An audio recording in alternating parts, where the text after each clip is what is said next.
Primarna prevencija je u suštini najbolja opcija kada je u pitanju lečenje. Primarna prevencija znači da se promenom stila života, načina života, dovedemo u situaciju da preveniramo nastanak bolesti. Kod nas važi predrasuda da je pregled želuca, odnosno debelog creva, nešto što je agresivno, neprijatno i tako. I slično.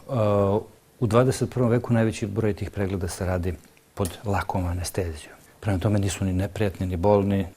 Preporuke, svetske preporuke, kažu da bez obzira na to da li neko ima simptome ili nema, a posebno u ovom delu sveta, posle 50. godine bi trebao da ode na sistematski pregled koji podrazumeva pregled želuca i debelog creva. Do pre 5, 6 ili 10 godina niko o tome nije ozbiljno vodio računa. Sad sve veći broj pacijenata dolazi na redovne preglede, na sistematske preglede, kao što idu na kardiološki pregled, tako sve veći broj pacijenata dolazi i na pregled želuca i debelog creva u okviru sistematskog pregleda.